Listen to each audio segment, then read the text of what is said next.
동맹으로서의 대우를 서로에게 해야 합니다. 지난 수십 년간 세계의 수많은 정상들을 협상 테이블에서 무너뜨려온 트럼프조차 단 한 번도 경험하지 못한 순간이 있었습니다. 그의 압박은 늘 통했지만 동쪽 끝 작은 나라 앞에서는 힘을 잃었습니다. 위협을 흘려보내는 고요한 눈빛, 강철보다 단단한 뿌리, 마침내 그는 깨달았습니다. 이 작은 반도가 가진 무게가 단순한 군사기지가 아님을, 그곳은 미국의 미래를 결정짓는 최후의 보루였음을 말이죠. 남들이 보지 못하는 순간에도 끊임없이 무기를 만들고 군대를 다듬으며 국민의 결집력으로 버텨온 나라, 강대국들이 설계한 각본을 거부하고 자신만의 길을 걸어온 존재, 그 나라는 바로 대한민국입니다. 지금부터 그 놀라운 현장 속으로 들어가 보시죠. 미국에서 날아온 충격적인 이야기 바로 시작합니다. 그리고 지금 어디에서 시청하고 계신지 댓글로 남겨주세요. 여러분의 이야기도 듣고 싶습니다. 그 전에 잠깐 1초 만에 누를 수 있는 좋아요 버튼을 꾹 눌러주시면 영상 제작에 큰 힘이 됩니다. 그럼 바로 사연 시작하겠습니다. 주한미군 철수? 그건 옛날 얘기입니다. 이번엔 트럼프가 완전히 다른 말을 꺼냈어요. 주한미군 기지 소유권을 달라는 황당한 요구 말입니다. 저는 그 뉴스를 보면서 피식 웃었죠. 철수하겠다던 사람이 이제는 소유하고 싶다니. 이게 무슨 의미인지 아십니까? 한국의 가치가 미국에게 얼마나 높아졌는지를 극명하게 보여주는 증거입니다. 안녕하세요. 저는 덱스 맥걸리. 오랫동안 미군 대령으로 복무했고 이라크와 아프간 전장을 경험했어요. 지금은 워싱턴 DC에서 군사 전략을 연구하고 있습니다. 그런데 말입니다. 제가 오늘 여러분께 들려드릴 이야기는 그 황당한 발언보다 훨씬 더 충격적입니다. 사실 저는 지난 3개월간 잠을 제대로 못 잤어요. 워싱턴 연구소에 도착한 극비 보고서 한 장 때문이었죠. 그 문서를 처음 펼쳤을 때 제 손이 떨렸습니다. 아니, 정확히 말하면 온몸이 얼어붙었어요. 보고서 첫 페이지에는 중국 해군 전력 증강 현황이 적혀 있었습니다. 항공모함 3척, 구축함 40여 척, 잠수함 70척이 넘는 숫자였죠. 제가 현역이던 시절 중국 해군은 연안 방어나 겨우 하는 수준이었어요. 그런데 지금은 어떻습니까? 태평양 전역을 위협하는 괴물로 성장해 있었습니다. 더 충격적인 건 러시아였어요. 전략 폭격기들이 일본 상공을 선회하는 빈도가 작년 대비 3배나 증가했습니다. 그들의 비행 패턴을 분석하던 제 동료는 이렇게 말했어요. 이건 훈련이 아니라 실전 준비라고요. 저도 동의할 수밖에 없었습니다. 북한은 또 어떻습니까? 예전엔 그저 시끄러운 이웃 정도로 치부했죠. 하지만 보고서에는 북한이 실제 전력으로 분류되어 있었습니다. 대륙간 탄도미사일 개발 성공, 핵탄두 소형화 완료, 이동식 발사대 100여 대 운용 중이라는 정보가 빼곡했어요. 저는 그 순간 깨달았습니다. 중국과 러시아와 북한이 단순히 가까워진 게 아니라는 걸요. 그들은 하나의 거대한 전선을 구축하고 있었어요. 과거 소련 연방보다 더 크고 강력한 연합체 말입니다. 이건 위협 수준이 아니었습니다. 현실이었어요. 제 머릿속에서 오래된 기억 하나가 떠올랐습니다. 이라크 모래바람 속에서 작전을 지휘하던 그때였죠. 당시 우리 미군은 압도적이었어요. 적군은 우리 전투기 소리만 들어도 도망쳤습니다. 공중 우위는 물론이고 지상전에서도 우리를 막을 자는 없었죠. 아프간에서도 마찬가지였습니다. 험준한 산악지대에서조차 우리는 절대 강자였어요. 첨단 장비와 훈련된 병력, 그리고 무엇보다 미국이라는 이름이 주는 위압감이 있었죠. 적들은 싸우기도 전에 겁을 먹었습니다.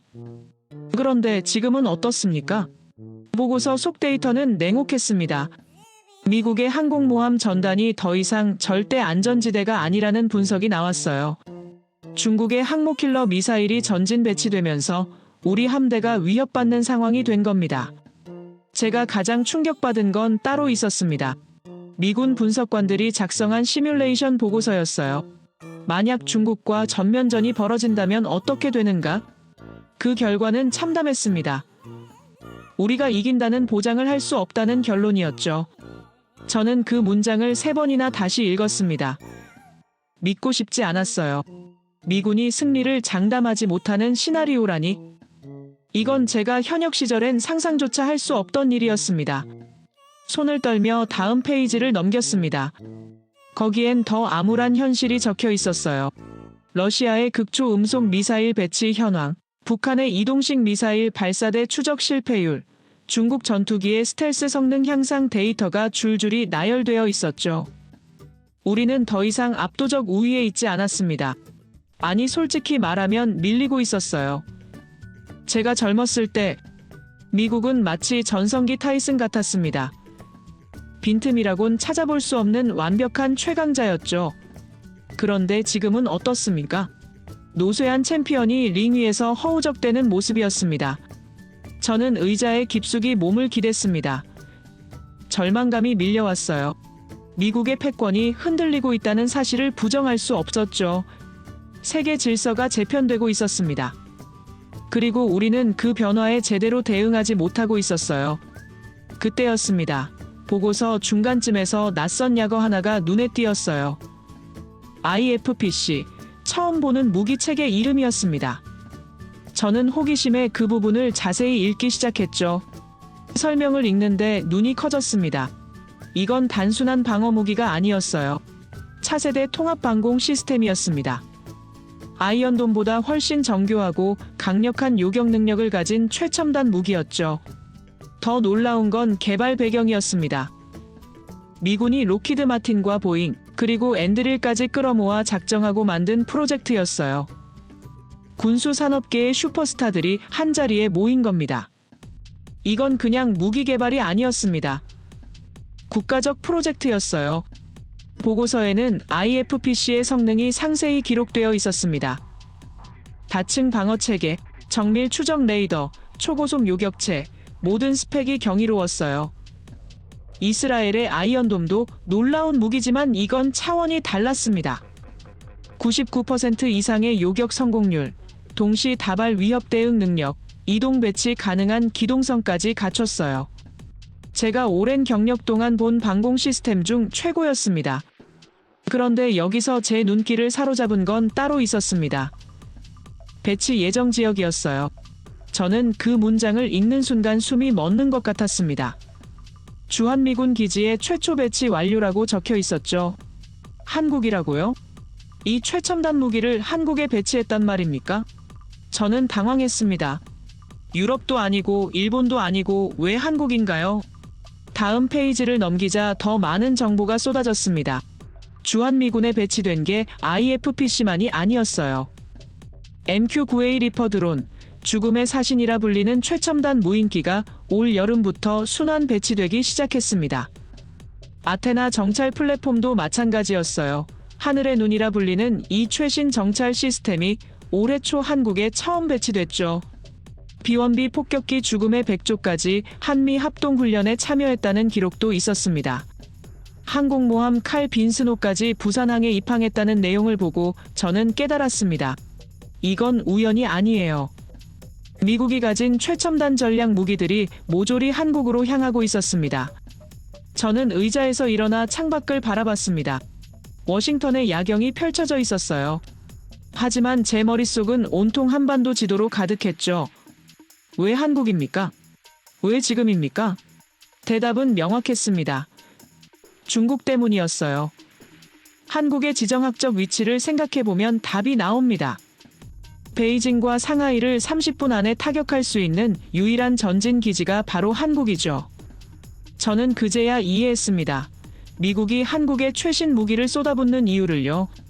중국이라는 거대한 용의 목에 칼을 겨누려면 한국만 한 곳이 없었습니다. 주한미군은 단순한 방어 기지가 아니었어요. 공격의 최전선이었습니다. 그날 밤 저는 잠을 이룰 수 없었습니다. 머릿속에선 온갖 생각이 소용돌이쳤어요. 트럼프가 주한미군 소유권을 요구한 이유가 이제야 이해됐습니다. 철수하겠다던 사람이 태도를 바꾼 건 한국의 가치를 뒤늦게 깨달았기 때문이죠. 한국은 더 이상 보호받아야 할 작은 동맹국이 아니었습니다. 미국의 미래가 달린 핵심 거점이었어요. 저는 창밖 어둠 속에서 한반도의 윤곽을 떠올렸습니다. 그리고 중얼거렸죠. 한국, 도대체 당신은 어떤 나라입니까? 다음 날 아침 저는 보고서를 다시 펼쳤습니다. IFPC라는 낯선 무기 체계를 더 깊이 파헤쳐야 했어요. 커피를 한 모금 마시고 기술 사양 페이지를 넘겼죠. 그리고 그 순간 제 손이 멈췄습니다. 이건 제가 상상했던 것보다 훨씬 더 대단한 무기였어요. 아이언돔과 비교하는 것 자체가 실례일 정도였습니다. 아이언돔의 요격 성공률이 90%라면 IFPC는 99%를 넘어섰죠. 단 1% 차이처럼 보이지만 전장에선 그 차이가 수천 명의 목숨을 좌우합니다. 레이더 시스템부터 달랐습니다. 360도 전방위 추적이 가능한 다층 레이더망이 구축되어 있었어요. 적 미사일이 지평선 너머에서 발사되는 순간부터 포착한다는 설명이었죠. 이건 단순한 방어가 아니었습니다. 예측 방어였어요. 요격체 성능은 더 놀라웠습니다. 초음속으로 날아오는 미사일을 정확히 명중시키는 기술이었어요. 마하 5 속도로 움직이는 표적을 맞춘다는 게 쉬운 일입니까? 이건 허공에서 총알을 총알로 맞추는 것과 같았습니다. 저는 손가락으로 숫자들을 따라가며 계산했습니다. 동시 다발 공격에도 대응 가능하다는 문구가 눈에 들어왔어요. 한 번에 수십 발의 미사일이 날아와도 모두 요격할 수 있다는 의미였죠. 이건 방패가 아니었습니다. 움직이는 요새였어요. 그런데 더 충격적인 건 개발 배경이었습니다. 보고서 다음 장을 넘기자 참여 기업 목록이 나왔어요. 로키드 마틴, 그 이름만으로도 충분했습니다. 세계 최대 방산 기업이죠. 미국 국방 예산의 상당 부분을 차지하는 거인입니다. 보잉도 있었습니다. 민간 항공기로 유명하지만 군수 부문에선 괴물이에요. 전투기부터 미사일까지 안 만드는 게 없죠. 그들이 손댄 무기는 전장의 판도를 바꿉니다. 엔드릴이라는 이름도 보였습니다. 이건 좀 의외였어요. 최첨단 드론 제조사인데 차세대 로키드 마틴이 될 거라는 평가를 받는 기업이죠. 인공지능 기반 무인 전투 시스템의 선두주자입니다. 저는 의자에 등을 기댔습니다. 이 세 기업이 한자리에 모인다는 건 보통 일이 아니에요. 각자 따로 프로젝트를 진행해도 세계 최고 수준인데 힘을 합쳤다는 겁니다. 이건 마치 군수산업계의 올스타전 같았어요. 미 의회 조사국 보고서를 찾아봤습니다. 거기엔 더 상세한 내용이 적혀 있었어요. IFPC는 단순히 한 기업이 개발해서 납품하는 무기가 아니었습니다. 미 육군이 직접 나서서 여러 기업을 팀으로 엮은 국가 프로젝트였죠. 개발 기간만 7년이 넘었습니다. 투입된 예산은 수십억 달러에 달했어요. 이건 그냥 무기 하나 만드는 게 아니었습니다. 미국의 미래 방어 전략 전체를 재설계하는 작업이었죠. 저는 다시 보고서로 돌아왔습니다. 배치 현황 부분을 자세히 읽기 시작했어요. 한국에 배치된 IFPC는 시제품이 아니었습니다. 실전 배치 완료된 정식 모델이었죠. 랜디 조지 미군 참모총장이 주한미군 부대를 방문했을 때 그 뒤로 IFPC가 보였다는 기록도 있었습니다. 미 국방부가 의도적으로 그 장면을 공개했다는 분석이었어요. 이건 과시였습니다. 세계를 향한 메시지였죠. 저는 창밖을 바라봤습니다. 워싱턴의 하늘은 맑았어요. 하지만 제 머릿속은 복잡했습니다. 왜 한국입니까? 왜 이 최첨단 무기를 한국에 먼저 배치했을까요? 다시 보고서를 뒤적였습니다. 올해 들어 주한미군에 배치된 무기 목록이 따로 정리되어 있었어요. IFPC만이 아니었습니다. MQ-9A 리퍼 드론이 7월부터 순환 배치되기 시작했죠. 리퍼라는 이름 자체가 죽음의 사신이라는 뜻입니다. 이 드론은 전 세계 군사 드론의 조상님이에요. 고고도에서 장시간 채공하며 표적을 추적하고 정밀 타격까지 가능한 괴물이죠. 날개 달린 에일리언 같은 모습으로 하늘을 날아다닙니다.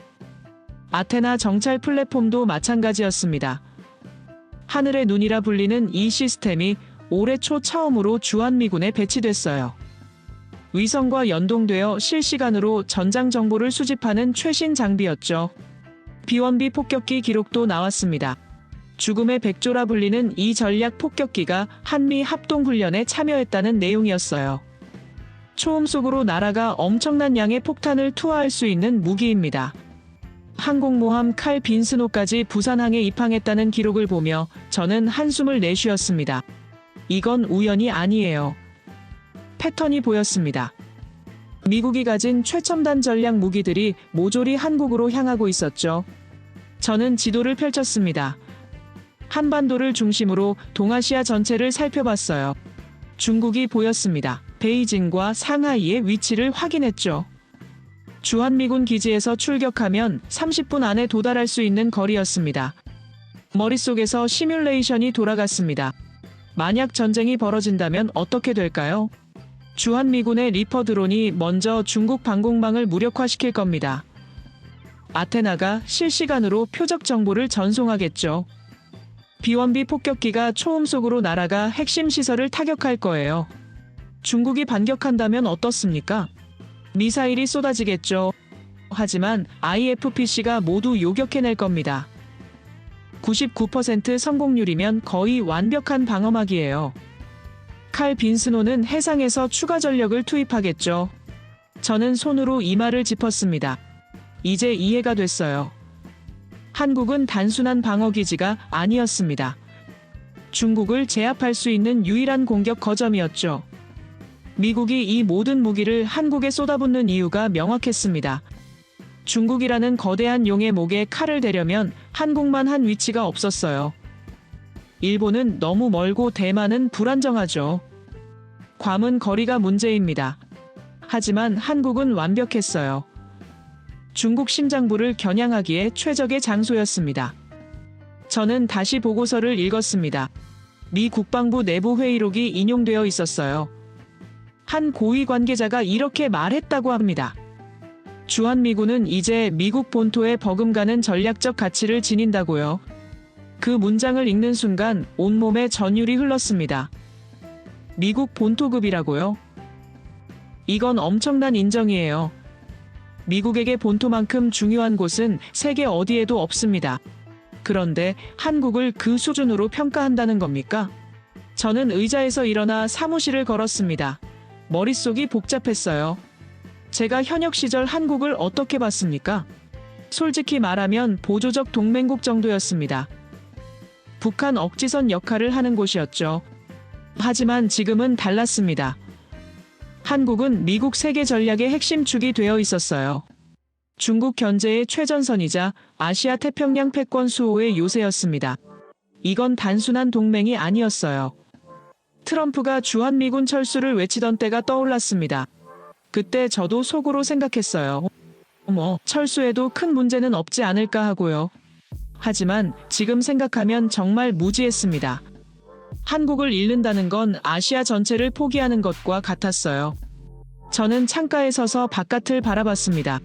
저 멀리 국회의사당이 보였어요. 저곳에서 정치인들이 방위비를 놓고 설전을 벌이고 있었죠. 돈 몇 푼 때문에 이 귀중한 동맹을 흔들고 있었습니다. 한숨이 나왔습니다. 그들은 모르고 있어요. 한국이 미국에게 얼마나 절실한 존재인지를요. 주한미군은 우리가 베풀어주는 게 아닙니다. 우리가 필요해서 주둔하는 거예요. 책상으로 돌아와 보고서 마지막 장을 펼쳤습니다. 결론 부분에 이런 문장이 있었어요. 한국은 선택받은 국가다. 미국의 미래가 그곳에 달려있다고요. 저는 그 문장을 소리내어 읽었습니다. 선택받은 국가, 맞는 말이었어요. 한국은 우연히 중요해진 게 아니었습니다. 지정학적 위치와 전략적 가치가 완벽하게 맞아떨어진 결과였죠. 보고서를 덮으며 저는 중얼거렸습니다. 나는 한국을 과소평가했다고요. 오랜 세월 군 생활을 하며 쌓은 경험이 무색할 정도였어요. 한국은 제가 생각했던 것보다 훨씬 더 중요한 나라였습니다. 저는 다음 보고서를 펼쳤습니다. 중국 군사력, 팽창 분석 자료였어요. 두꺼운 파일 속에는 지난 10년간 중국이 어떻게 변해왔는지가 적혀 있었죠. 첫 페이지부터 숨이 막혔습니다. 중국 해군 규모가 눈에 들어왔습니다. 항공모함 3척은 이미 알고 있었어요. 하지만 구축함 숫자를 보고 경악했죠. 47척이었습니다. 미 해군 구축함이 60척 정도인데 중국이 거의 따라잡은 겁니다. 잠수함 전력은 더 심각했습니다. 핵추진 잠수함과 재래식 잠수함을 합쳐 70척이 넘었어요. 이건 단순한 숫자 게임이 아니었습니다. 태평양 전역을 위협할 수 있는 실질적 전력이었죠. 남중국해 인공섬 자료도 나왔습니다. 중국이 암초를 깎아 만든 군사기지들이었어요. 미사일 기지와 활주로가 건설되어 있었습니다. 이건 움직이지 않는 항공모함이나 다름없었죠. 저는 페이지를 넘기며 한숨을 내쉬었습니다. 중국은 더 이상 성장 중인 나라가 아니었어요. 이미 괴물이 되어 있었습니다. 날로 자라나는 게 아니라 이미 다 자란 거대한 용이었죠. 전략 핵잠수함 배치 현황을 보며 등골이 오싹했습니다. 중국이 핵 억지력까지 갖췄다는 의미였어요. 이제 중국은 미국을 직접 위협할 수 있는 수준에 도달한 겁니다. 저는 의자에 깊이 앉았습니다. 이 괴물을 어떻게 막아야 할까요? 미국 혼자서는 불가능해 보였어요. 중국의 성장 속도가 너무 빨랐습니다. 10년 전만 해도 상상할 수 없던 수준이었죠. 그때 제 손이 멈췄습니다. 보고서에 한반도 지도가 나왔어요. 붉은색 화살표들이 중국에서 태평양으로 뻗어 있었습니다.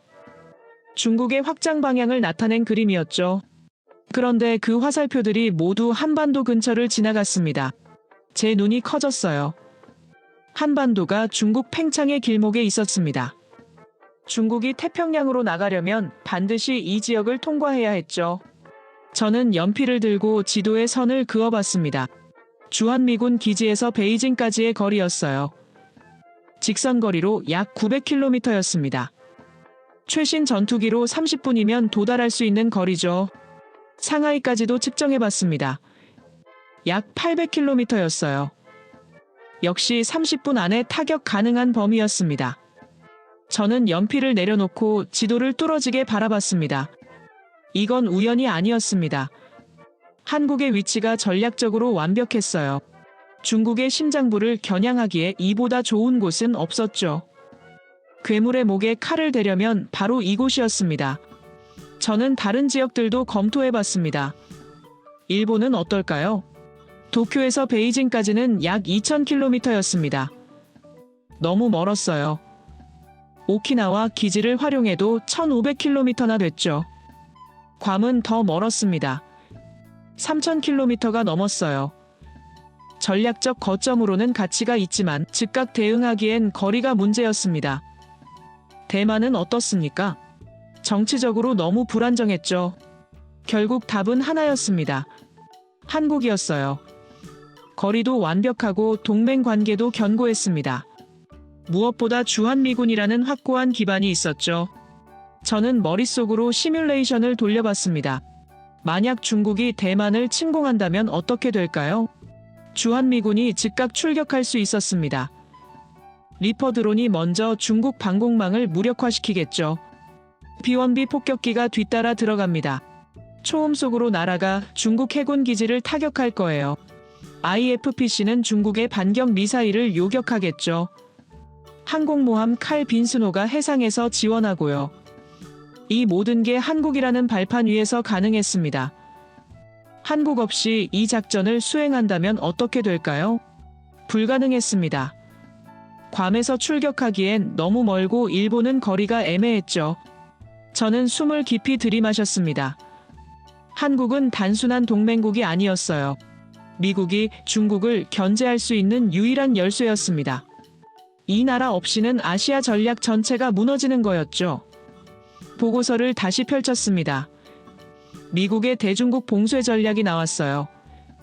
제1열도 방어선이라는 개념이었습니다. 한국에서 시작해 일본, 대만, 필리핀으로 이어지는 방어선이죠. 그런데 이 방어선의 시작점이 한국이었습니다. 만약 한국이 무너지면 어떻게 될까요? 전체 방어선이 붕괴되는 겁니다. 도미노처럼 하나씩 무너질 거예요. 저는 창밖을 바라봤습니다. 워싱턴의 거리가 보였어요. 하지만 제 머릿속엔 한반도 지도가 떠올랐습니다. 그 작은 반도가 세계 패권의 중심에 있었죠. 과거 냉전 시대가 떠올랐습니다. 당시 서독이 그랬어요. 소련 봉쇄의 최전선이었습니다. 서독 없이는 유럽을 지킬 수 없었죠. 지금 한국이 바로 그런 위치였습니다. 차이가 있다면 한국이 더 중요하다는 점이었습니다. 서독은 방어선이었지만 한국은 공격기지였어요. 중국 심장부를 직접 타격할 수 있는 유일한 전진 거점이었죠. 저는 책상 위 보고서들을 정리했습니다. 모든 자료가 같은 결론을 가리키고 있었어요. 미국은 한국 없이는 패권을 유지할 수 없다는 사실이었습니다. 트럼프가 주한미군 철수를 외치던 모습이 다시 떠올랐습니다.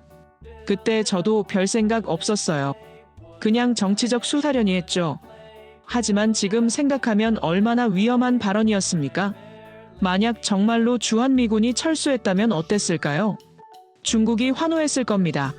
태평양으로 가는 길이 열리는 거니까요.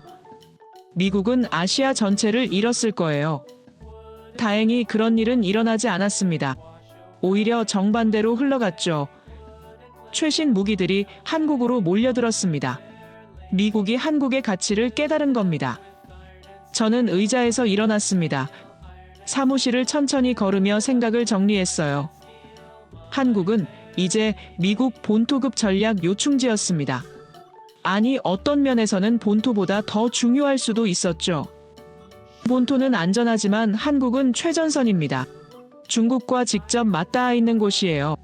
여기서 승부가 갈리는 겁니다. 한국을 지키는 게 곧 미국을 지키는 일이었죠. 저는 창가에 섰습니다. 해가 기울고 있었어요. 저녁 노을이 하늘을 붉게 물들였습니다. 아름다운 풍경이었지만 제 마음은 무거웠죠.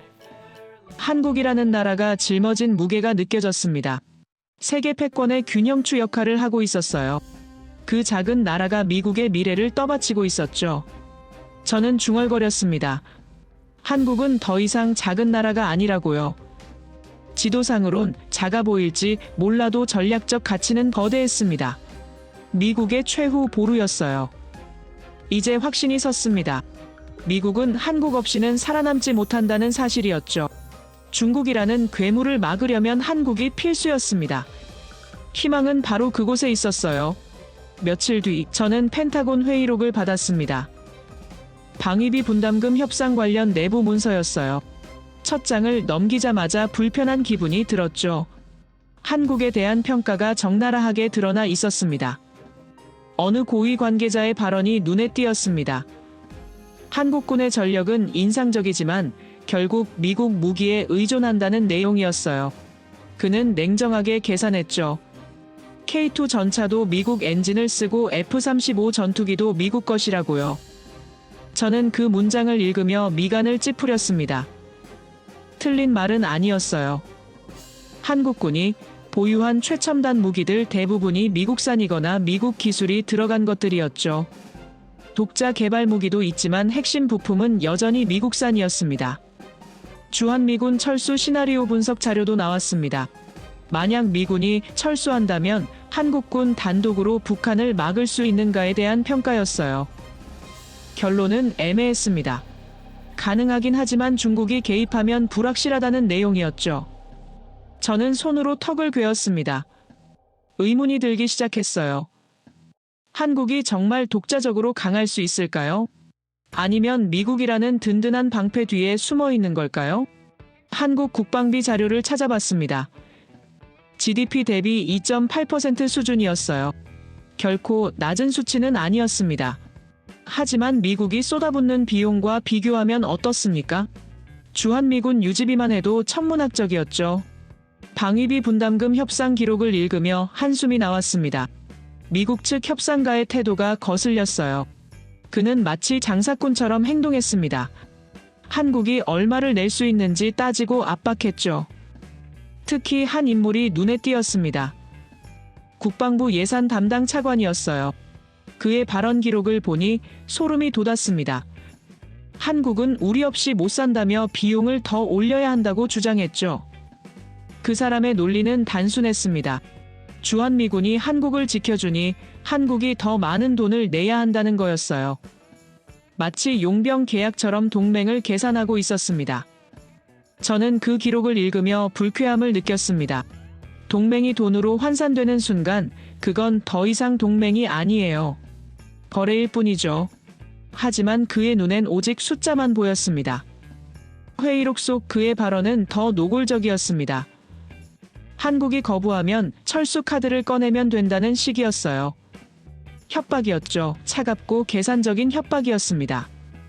저는 자료를 덮었습니다. 기분이 나빴어요. 이게 우리가 동맹을 대하는 방식입니까?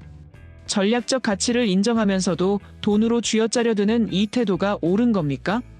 트럼프의 과거 발언이 떠올랐습니다. 주한미군을 철수시키겠다던 그 협박 말이에요. 당시 많은 사람들이 웃어넘겼죠. 하지만 저는 달랐습니다. 그 말이 현실이 될 수도 있다고 생각했어요. 만약 정말로 미군이 철수한다면 어떻게 될까요? 한국은 홀로 설 수 있을까요? 저는 책상 위 한국군 전력 평가서를 다시 펼쳤습니다. 병력 규모는 충분했습니다. 50만 명이 넘는 상비군의 예비군까지 합치면 300만 명이었어요. 북한군보다 훨씬 많았죠. 하지만 숫자가 전부는 아닙니다. 무기 체계를 살펴봤습니다. K2 전차, 천공 미사일, K9 자주포, 모두 훌륭한 무기들이었어요. 하지만 제 머릿속엔 의문이 맴돌았습니다.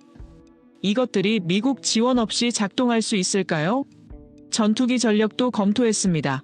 F-35 스텔스기, F-15 전투기, F-16 개량형, 모두 미국제였어요. 부품 공급이 끊기면 어떻게 됩니까? 하늘에서 고철 덩어리가 되는 겁니다. 해군도 마찬가지였습니다. 이지스 구축함이 자랑이지만 그 시스템 자체가 미국 기술이었어요. 잠수함도 독일 설계를 기반으로 했죠.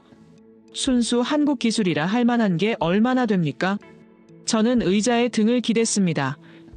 씁쓸한 결론이 나왔어요. 한국은 강하지만 독립적이지 않다는 사실이었습니다. 미국이라는 거대한 나무에 기댄 덩굴 같았죠. 방위비 협상 압박이 이해되기 시작했습니다. 미국 입장에선 한국이 의존적이니까 돈을 더 뜯어낼 수 있다고 본 거예요. 냉혹한 계산이지만 틀린 말은 아니었습니다. 창밖을 바라봤습니다. 워싱턴의 하늘은 흐렸어요. 제 마음도 그렇게 어두워졌습니다. 한국의 전략적 가치를 인정했지만 동시에 의존성도 보였죠. 한국 정치 상황 분석 자료도 있었습니다. 미군 주둔을 둘러싼 여론이 갈라져 있다는 내용이었어요. 어떤 이들은 주한미군이 필수라고 했고 다른 이들은 철수를 원했죠. 정치권도 분열되어 있었습니다. 보수는 미군 주둔을 지지했고 진보는 자주국방을 외쳤어요. 이 분열이 협상에서 약점으로 작용한다는 분석이었습니다. 저는 한숨을 내쉬었습니다. 적은 밖에만 있지 않았어요. 안에도 있었습니다. 한국 스스로 갈라져 있었죠. 이런 상태로 미국 없이 버틸 수 있을까요? 북한 위협평가 자료를 펼쳤습니다. 핵무기와 미사일 전력이 상세히 나와 있었어요. 한국군 단독으로 이걸 막을 수 있다는 평가도 있었지만 확신할 수는 없었습니다. 특히 중국 개입 시나리오가 문제였습니다. 만약 북한이 남침하고 중국이 지원한다면 어떻게 될까요? 한국군이 아무리 강해도 중국군까지 상대하긴 어려웠죠. 저는 책상을 두드렸습니다. 결국 미국이 필요했어요. 한국 혼자서는 버티기 힘들었습니다. 주한미군은 단순한 동맹군이 아니라 생존의 필수 조건이었죠. 그런데 이상한 기분이 들었습니다. 앞서 저는 한국이 미국의 희망이라고 생각했어요. 하지만 지금은 정반대였습니다. 한국이 미국에 의존하는 약한 나라처럼 보였죠. 어느 쪽이 진실일까요? 한국은 강한 겁니까? 약한 겁니까? 저는 혼란스러웠어요. 데이터는 양면성을 보여줬습니다. 전략적으론 필수지만 군사적으론 의존적이었죠. 방위비 담당 차관의 얼굴이 떠올랐습니다. 그의 차가운 눈빛이 기억났어요. 그는 이 약점을 정확히 꿰뚫고 있었습니다. 그래서 더 많은 돈을 요구할 수 있다고 본 거죠. 저는 주먹을 쥐었습니다. 화가 났어요. 동맹을 돈으로 재단하는 태도가 역겨웠습니다. 하지만 동시에 그의 논리도 이해됐죠. 한국이 의존적이니 압박할 수 있다는 계산이었습니다. 밤이 깊어갔습니다. 사무실엔 저 혼자였어요. 어둠 속에서 저는 생각했습니다. 한국은 과연 스스로 강해질 수 있을까요? 아니면 영원히 미국에 기댈 수밖에 없을까요? 답을 찾을 수 없었습니다. 증거가 필요했어요. 한국이 진짜 독립적으로 강할 수 있다는 증거 말입니다. 저는 한국을 믿고 싶었지만 데이터는 의심을 키웠죠. 일주일 뒤 놀라운 보고서가 제 책상에 올라왔습니다. 한국 방산 수출 현황 분석 자료였어요. 저는 별 기대 없이 첫 장을 넘겼죠. 그런데 숫자를 보는 순간 눈이 커졌습니다. 지난해 한국 방산 수출액이 170억 달러를 넘어섰다고 적혀 있었습니다. 저는 그 숫자를 다시 확인했어요. 오타가 아니었습니다. 세계 방산 수출 순위 9위였죠. 더 놀라운 건 수출 품목이었습니다. K9 자주포가 폴란드에 1000문을 넘게 팔렸어요. 천국 미사일은 중동 여러 나라가 구매 의사를 밝혔습니다. K2 전차는 유럽에서 러브콜을 받고 있었죠. 저는 의자에 깊이 앉았습니다. 이게 가능한 일입니까? 며칠 전만 해도 저는 한국을 의존적인 나라로 봤어요. 미국 무기 없이는 못 버틴다고 생각했죠. 그런데 지금 한국이 세계에 무기를 팔고 있었습니다. 폴란드 계약 내역을 자세히 읽었습니다. K2 전차 980대, K9 자주포 1000여 문, 천국 미사일 수십기, 총액이 수백억 달러에 달했어요. 유럽 역사상 최대 규모 방산 계약이었죠. 제가 의아했던 건 선택의 이유였습니다. 폴란드는 왜 독일 무기를 사지 않았을까요? 레오파르트 전차는 세계 최고 수준인데 말입니다.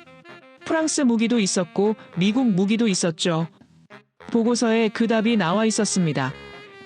성능과 가격 대비 효율성이었어요. K2 전차는 레오파르트와 비교해 성능은 비슷한데 가격은 훨씬 저렴했습니다. 게다가 납품 속도가 빨랐죠. 천국 미사일 평가 자료를 펼쳤습니다. 나토 시험장에서 진행된 실사격 결과였어요. 요격 성공률이 98%를 기록했습니다. 유럽산 패트리어트 미사일보다 높은 수치였죠. 저는 그 문장을 여러 번 읽었습니다. 천궁이 패트리어트보다 정확하다고요? 패트리어트는 미국이 자랑하는 방공 시스템인데 말입니다. 한국 무기가 그걸 넘어섰다는 겁니까? 기술 사양을 살펴봤습니다.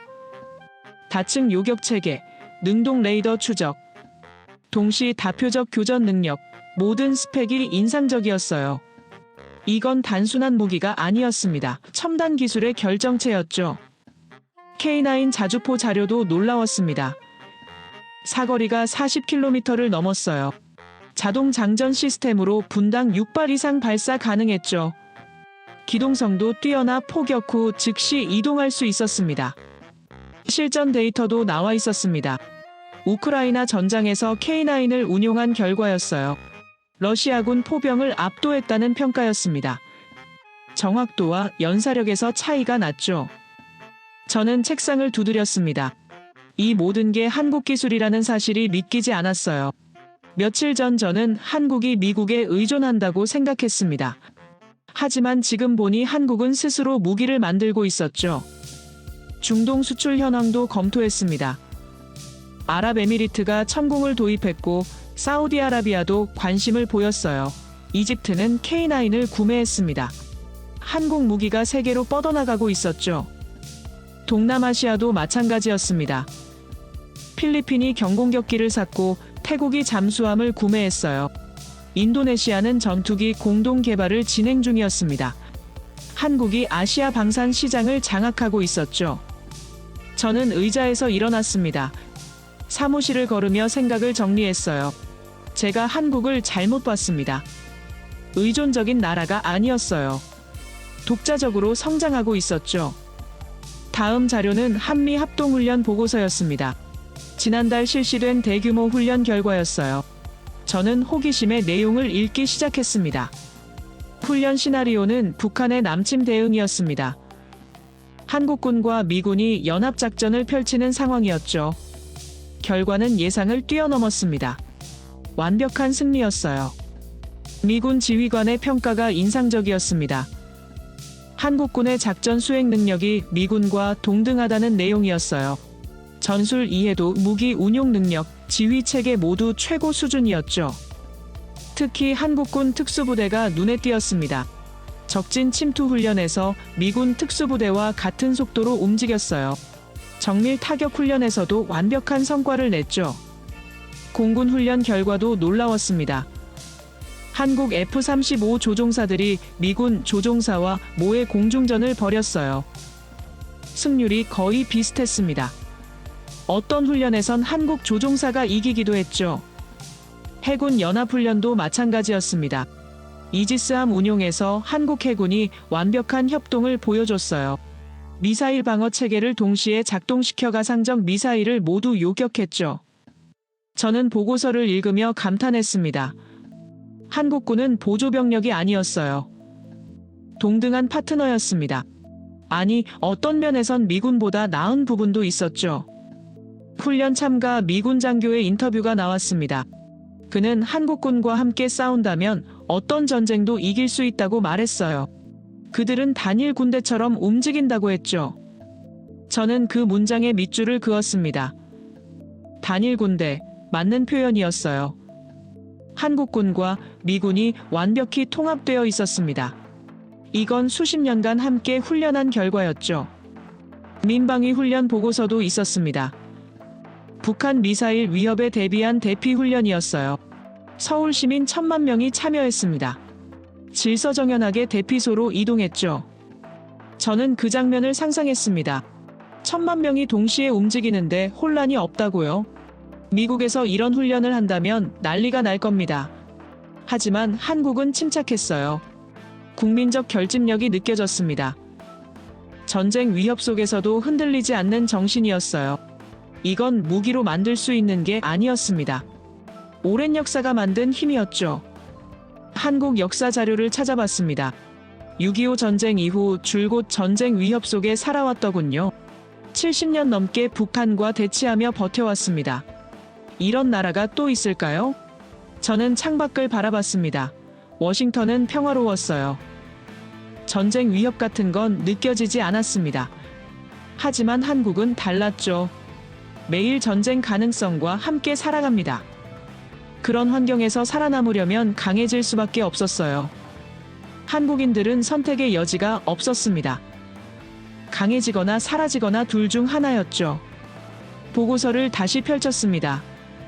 한국 청년들의 군 복무 자료가 나왔어요. 2년간 의무 복무를 합니다.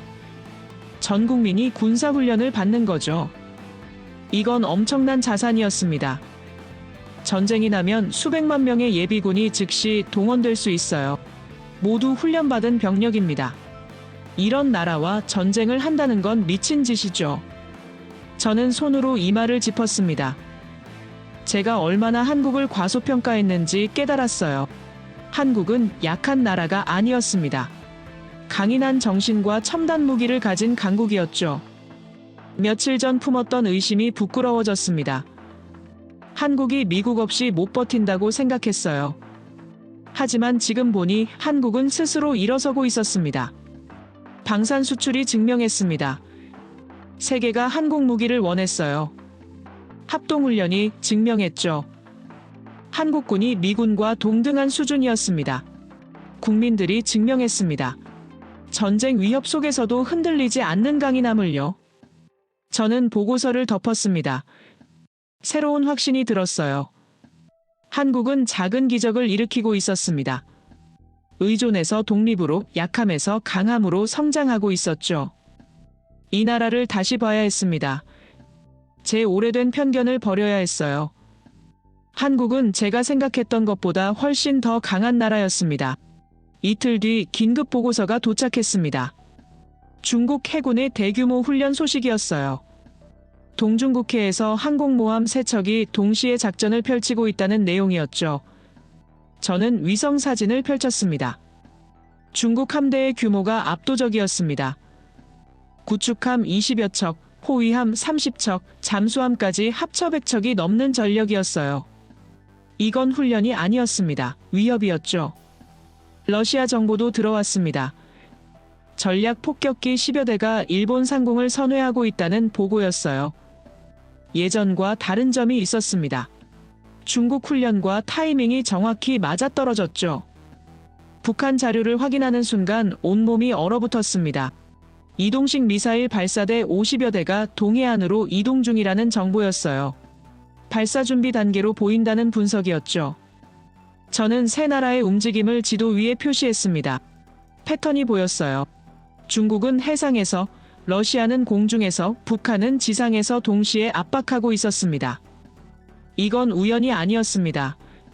조율된 작전이었어요. 삼국이 하나의 군대처럼 움직이고 있었죠. 과거 소련 연방도 이 정도는 아니었습니다. 펜타곤 회의록을 받았습니다. 긴급 안보 회의가 소집됐다는 내용이었어요.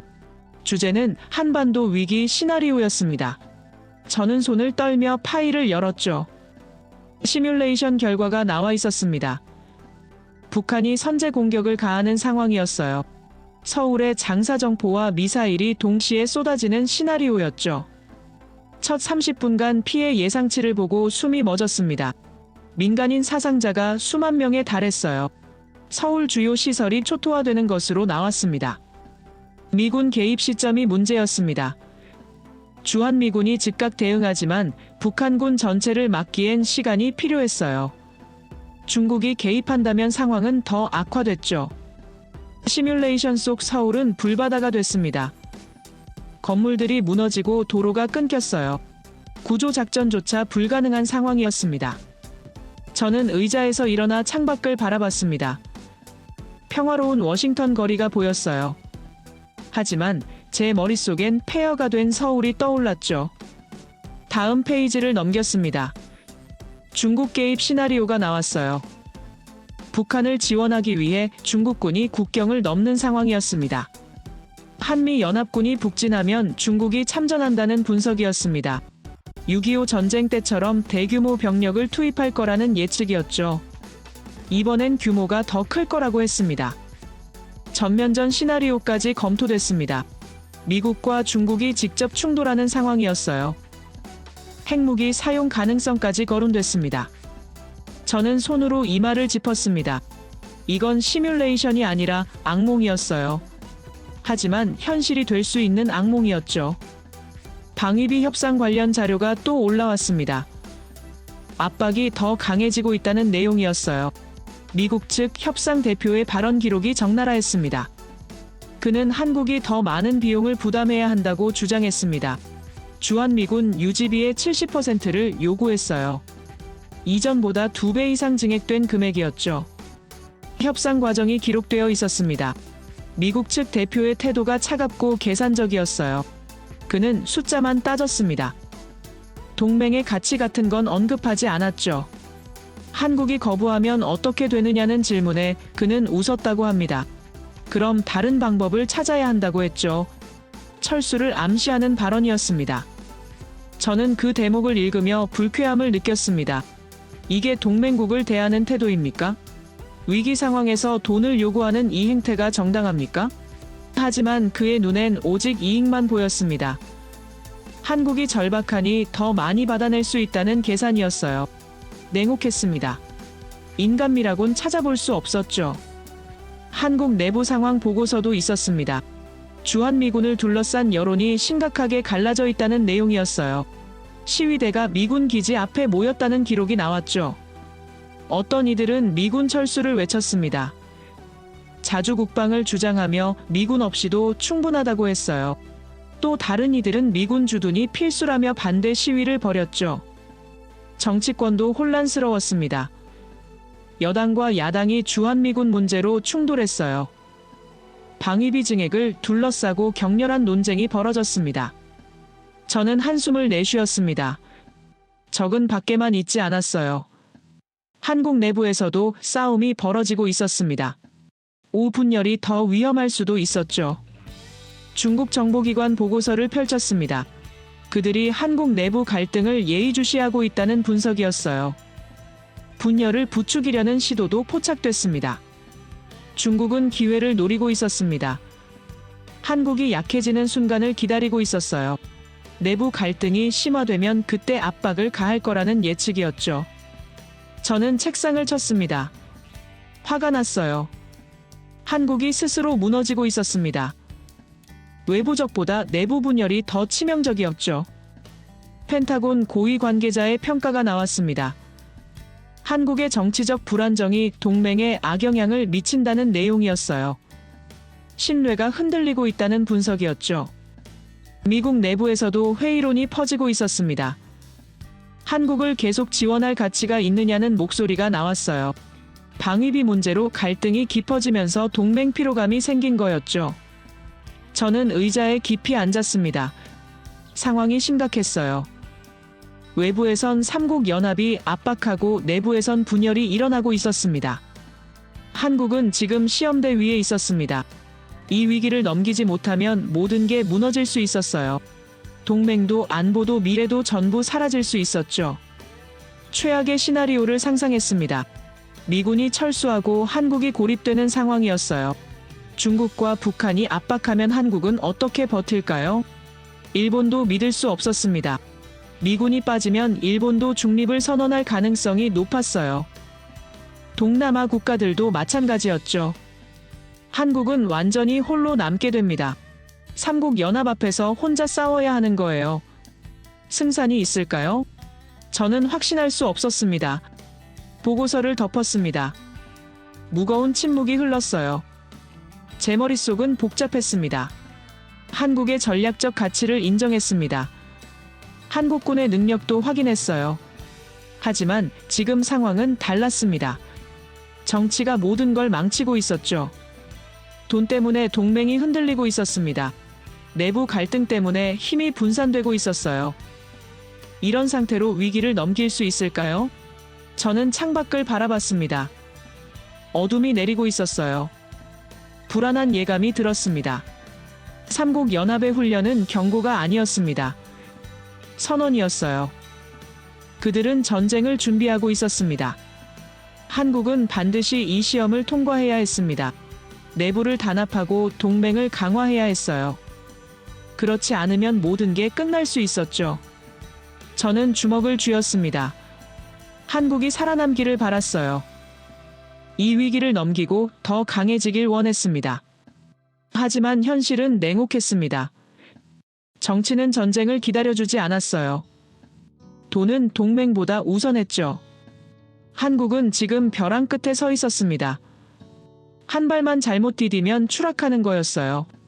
저는 기도하듯 중얼거렸습니다. 한국이 버티길, 이 시험을 통과하길, 그래서 증명하길 바랐습니다.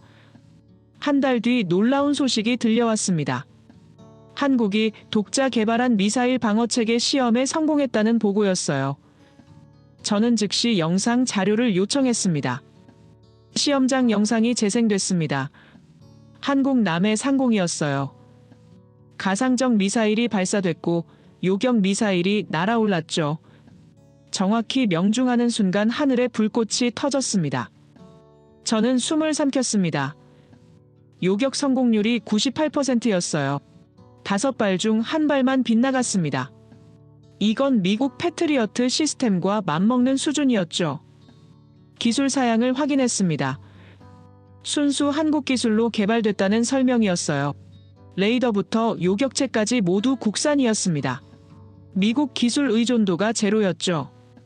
제 손이 떨렸습니다. 한국이 해냈어요. 독자적인 방어 시스템을 완성한 겁니다. 며칠 전까지만 해도 저는 한국이 미국 없이 못 버틴다고 생각했는데 말입니다. 합동작전 시뮬레이션 결과도 도착했습니다. 지난주 실시된 대규모 훈련 보고서였어요. 북한 전면 남침 시나리오였죠. 결과는 완벽한 승리였습니다. 한국군과 미군이 72시간 만에 북한군을 격퇴했어요. 시뮬레이션 속에서 평양까지 진격하는데 일주일도 안 걸렸죠. 미군 지휘관의 평가가 인상적이었습니다. 한국군 없이는 이 승리가 불가능했다는 내용이었어요. 그들의 작전 수행 능력이 핵심이었다고 했죠. 저는 보고서를 읽으며 감탄했습니다. 한국군이 단순한 보조병력이 아니라 핵심 전력이었어요. 미군과 완벽히 통합된 하나의 군대였죠. 워싱턴 내부 반응도 변하고 있었습니다. 국방부 고위 회의록을 받았어요. 주한미군 철수는 절대 불가라는 결론이 나왔습니다. 한 장군의 발언이 눈에 띄었습니다. 한국을 잃으면 아시아 전체를 잃는다는 내용이었어요. 주한미군은 미국 본토급 전략 자산이라고 했죠. 의회 보고서도 같은 결론이었습니다. 한국 없이는 중국 봉쇄가 불가능하다는 분석이었어요. 주한미군 가치가 그 어느 때보다 높아졌다는 평가였죠. 트럼프 발언 기록도 나왔습니다. 과거 철수를 외치던 그가 이번엔 다른 말을 했어요. 주한미군 기지 소유권을 달라는 황당한 요구였죠. 저는 피식 웃었습니다. 철수하겠다던 사람이 이제는 소유하고 싶다니. 이게 무슨 변화입니까? 한국의 가치를 뒤늦게 깨달은 거였죠. 하지만 그 순간 이상한 기분이 들었습니다. 뭔가 찜찜했어요. 저는 다시 방위비 협상 자료를 펼쳤습니다. 미국이 요구하는 금액이 눈에 들어왔습니다. 연간 60억 달러였어요. 이전보다 3배 가까이 증액된 금액이었죠. 한국 국방 예산의 3분의 1에 해당하는 돈이었습니다. 저는 계산기를 두드렸습니다. 10년이면 600억 달러, 20년이면 1200억 달러예요. 천문학적인 돈이었죠. 그런데 주한미군이 한국을 지키는 겁니까? 아니면 미국 자신을 지키는 겁니까? 저는 앞서 확인했어요. 한국은 미국의 최후 보루였습니다. 중국을 막는 유일한 방법이었죠. 그렇다면 누가 누구를 지키는 겁니까? 한국이 미국의 방패가 되어주는 거 아닙니까? 그런데 한국이 돈까지 내야 한다고요? 보고서를 뒤적였습니다. 주한미군 기지 토지는 모두 한국 소유였어요. 한국이 무상으로 제공한 땅이었죠. 기지 건설 비용도 상당 부분 한국이 부담했습니다. 전기요금, 용역비용, 심지어 기지 내 한국인 직원 급여까지 한국이 냈어요. 이미 엄청난 돈이 들어가고 있었습니다. 저는 손으로 이마를 짚었습니다. 뭔가 잘못됐어요. 한국이 미국에게 땅도 주고 돈도 내고 있었습니다. 그런데 미국은 더 많은 돈을 요구하고 있었죠. 앞서 본 한국 방산 수출 자료가 떠올랐습니다. 170억 달러, 한국이 세계에 무기를 팔고 있었어요. 독자 방어 시스템도 완성했죠. 저는 생각했습니다. 한국이 정말 미국이 필요한 걸까요? 아니면 미국이 한국을 붙잡고 있는 걸까요? 시뮬레이션 결과를 다시 봤습니다. 한국군이 핵심 전력이었어요. 미군 지휘관도 인정했습니다. 그들 없인 승리가 불가능하다고요. 그렇다면 동맹의 균형이 맞습니까? 한국이 전력도 제공하고 땅도 주고 돈까지 내는데 미국은 뭘 줍니까? 물론 미국의 해고산이 있습니다. 항공모함도 있고 전략 폭격기도 있죠. 하지만 그게 한국을 위한 겁니까? 미국 자신을 위한 거 아닙니까? 중국을 막으려면 한국이 필수입니다. 저는 이미 확인했어요. 한국 없이는 아시아 전략 전체가 무너진다는 걸요. 그렇다면 주한미군은 한국 방어가 아니라 미국 이익을 위한 겁니다. 한국은 미국의 전진 기지를 제공해주는 거였죠. 저는 의자에서 일어났습니다. 복잡한 기분이었어요. 한국의 성공을 기뻐해야 할지 미국의 태도에 화를 내야 할지 알 수 없었죠. 댓글 반응들이 떠올랐습니다. 주둔비를 우리가 받아야 한다는 목소리들이었어요. 자주 국방을 하자는 주장들도 있었죠. 저는 그들이 틀렸다고 생각했습니다. 하지만 지금은 확신할 수 없었어요. 어쩌면 그들 말이 맞을지도 모른다는 생각이 들었죠. 한국은 이미 강했습니다. 독자 무기를 만들고 세계에 수출하고 있었어요. 미사일 방어 시스템도 완성했죠. 전자권 문제도 떠올랐습니다. 아직도 한국군이 전시작전 통제권을 갖지 못하고 있었어요. 전쟁이 나면 미군이 지휘한다는 거였죠. 이게 정당합니까? 한국이 핵심 전력이고 한국 땅에서 싸우는데 지휘권은 미국이 갖는다고요? 저는 이해할 수 없었습니다. 방위비 담당 차관의 얼굴이 떠올랐습니다. 그의 차갑고 계산적인 태도가 기억났어요. 그는 한국을 동맹이 아니라 고객으로 봤습니다. 용병처럼 계약하고 돈을 받아내려 했죠. 한국의 전략적 가치는 인정하면서도 최대한 쥐어짜려 들었어요. 저는 창밖을 바라봤습니다. 워싱턴의 밤하늘이 보였어요. 별이 빛나고 있었지만 제 마음은 어두웠습니다. 한국은 성공했습니다. 독자 방어 시스템을 완성했고 세계적 군사 강국으로 올라섰어요. 하지만 동맹의 그늘에 가려져 있었죠. 미국은 한국의 가치를 인정했습니다. 철수가 불가능하다고 결론 내렸어요. 하지만 그 인정이 존중으로 이어지지 않았습니다. 오히려 더 많은 돈을 요구했습니다. 더 많은 양보를 원했어요. 이게 동맹입니까? 저는 의문이 들었죠. 트럼프의 소유권 발언이 다시 떠올랐습니다. 농담이었지만 속내가 드러난 거였어요. 한국을 소유하고 싶다는 욕망이었죠. 저는 한숨을 내쉬었습니다. 한국이 기로에 서 있었어요. 이대로 미국에 의존할 것인가? 아니면 독립적으로 설 것인가? 한국은 이미 능력을 증명했습니다. 이제 선택만 남았어요. 계속 방위비를 내며 불평등한 동맹을 유지할 것인가? 아니면 자주국방으로 나아갈 것인가? 저는 답을 알 수 없었습니다. 하지만 한 가지는 확실했어요. 한국은 더 이상 약한 나라가 아니라는 사실이었죠. 석 달 뒤 저는 국제방산 전시회에 참석했습니다. 폴란드 바르샤바에서 열린 행사였어요. 유럽 각국 국방 관계자들이 모여 있었죠. 한국 부스 앞에 긴 줄이 서 있었습니다. 저는 놀랐어요. 독일 부스나 프랑스 부스보다 인파가 많았습니다. 사람들이 한국 무기를 보려고 몰려든 거였죠. 폴란드 국방장관이 연설했습니다. 한국 무기 체계가 유럽 안보의 새로운 기준이 될 것이라는 내용이었어요. K2 전차와 천국 미사일을 극찬했죠. 루마니아 대표도 관심을 보였습니다. 한국형 방공 시스템 도입을 검토 중이라고 했어요. 체코도 K9 자주포 구매를 고려한다고 밝혔죠. 저는 그 장면을 보며 감탄했습니다. 세계가 한국을 배우고 있었어요. 유럽이 한국 모델을 따르려 하고 있었죠. 동남아시아 보고서도 받았습니다. 필리핀이 한국형 호위함을 주문했다는 내용이었어요. 베트남도 잠수함 기술 이전을 협의 중이었죠. 인도네시아는 더 적극적이었습니다. 한국과 차세대 전투기를 공동 개발하고 있었어요. 수십억 달러 규모의 프로젝트였죠. 중동 자료를 펼쳤습니다. 사우디아라비아가 한국 방공 시스템에 관심을 보였어요. 아랍에미리트는 이미 계약을 체결했습니다. 저는 지도를 펼쳤습니다. 한국 무기가 퍼져나가는 경로를 표시했어요. 유럽에서 중동으로 동남아로 뻗어나가고 있었습니다.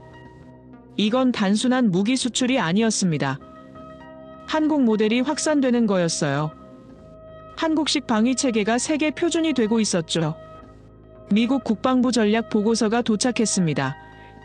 제목이 인상적이었어요. 한국 중심의 아시아 안보 구조라는 내용이었죠. 보고서는 명확했습니다. 미국의 아시아 전략에서 한국이 핵심 축이 됐다는 분석이었어요. 일본이나 호주가 아니라 한국이었습니다. 그 이유도 설명되어 있었습니다. 지정학적 위치와 군사력 그리고 기술력이 완벽히 맞아떨어졌다는 거였죠. 중국 봉쇄 전략 지도를 봤습니다. 한국이 중심에 있었어요. 모든 방어선이 한국에서 시작됐습니다. 한국 없이는 전략 자체가 무너지는 구조였죠. 저는 펜을 들고 메모했습니다. 한국은 이제 단순한 동맹국이 아니라고요. 키스톤이었습니다. 전체 구조를 떠받치는 돌이었죠. 하지만 저는 복잡한 심경이었습니다. 한국의 가치를 인정하면서도 미국의 태도가 마음에 걸렸어요. 방위비 협상 최종 결과를 받았습니다. 한국이 양보했다는 내용이었어요. 증액된 금액을 받아들였습니다. 저는 씁쓸했죠.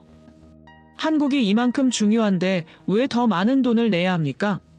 오히려 미국이 주둔비를 내야 하는 거 아닙니까? 한국은 땅을 제공하고 전략적 가치까지 주는데 말입니다. 댓글들이 떠올랐습니다. 주둔비를 우리가 받아야 한다는 목소리들이었어요. 처음엔 과격하다고 생각했지만 지금은 이해됐습니다. 한국 국민들의 분노가 정당했어요. 그들은 불공정함을 느끼고 있었습니다. 동맹이 일방적이라는 걸 알고 있었죠. 자주 국방을 외치는 목소리도 있었습니다. 미군 없이도 충분하다는 주장이었어요. 저는 그들을 비현실적이라고 봤지만 지금은 달랐습니다. 한국은 이미 준비됐어요. 독자 무기 체계를 완성했고 방어 시스템도 갖췄습니다. 세계에 무기를 수출하는 나라가 됐죠. 전자권 문제가 다시 떠올랐습니다. 한국이 아직도 전시 작전권을 갖지 못하고 있다는 사실이었어요. 이게 말이 됩니까? 한국이 핵심 전력이고 한국 땅에서 싸우는데 지휘권은 미군이 갖는다고요? 이건 주권 침해 아닙니까? 저는 그렇게 생각했습니다.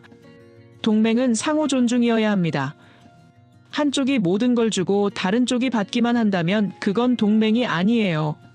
종속이죠. 미국은 한국을 필요로 합니다. 저는 이미 확인했어요.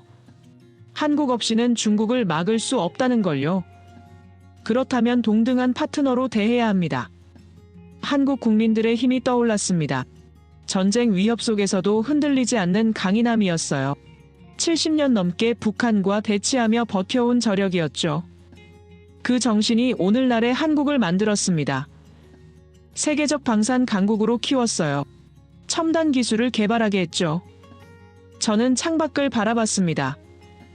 바르샤바의 하늘이 보였어요. 맑고 푸른 하늘이었죠. 한국의 미래도 그렇게 맑았으면 좋겠습니다. 불공정한 동맹에서 벗어나 진정한 파트너십을 이루길 바랍니다. 미국도 변해야 합니다. 냉전시대 사고방식에서 벗어나야 해요. 한국을 보호 대상이 아니라 동등한 동맹으로 대해야 합니다. 방위비도 재협상해야 합니다. 공정하게 나눠야 해요. 한국이 일방적으로 부담할 이유가 없습니다. 주둔비 개념도 고려해 볼 만합니다. 한국이 땅을 제공하고 있으니 미국이 임대료를 내는 것도 합리적이죠. 이게 과격한 주장입니까? 저는 그렇게 생각하지 않습니다. 공정한 거래일 뿐이에요. 세계는 변하고 있습니다. 한국도 변했고 미국도 변해야 해요. 과거 방식으로는 미래를 준비할 수 없습니다. 한국을 잃지 않으려면 태도를 바꿔야 합니다. 공정함과 존중으로 대해야 합니다. 제 이야기를 끝까지 들어주셔서 감사합니다. 모두 안녕히 계세요. 오늘의 사연 어떻게 들으셨나요? 한 나라가 단순한 군사기지가 아니라 강대국의 미래를 좌우하는 중심축이 될 수 있다는 사실 놀랍지 않으신가요? 오랜 시간 동안 스스로를 단련하고 위협 속에서도 흔들리지 않으며 세계 무대에서 목소리를 키워온 그들의 길은 결코 쉽지 않았습니다. 하지만 분명한 건 이제 누구도 가볍게 볼 수 없는 나라가 되었다는 점이겠죠. 앞으로 이 동맹이 진정한 존중과 균형 속에서 어떤 방향으로 나아가게 될지 그 답은 아직 쓰여지지 않았습니다. 여러분의 생각을 아래 댓글에 남겨주세요. 그리고 감동적인 사연을 주변 사람들과 공유하고 함께 이야기 나눠보세요. 마지막으로 1초밖에 걸리지 않는 구독과 좋아요, 알림 설정은 영상 제작에 큰 힘이 됩니다. 지금까지 감동을 담아 여러분께 진심을 전하는 감동담기였습니다. 오늘 하루도 행복한 하루 보내세요.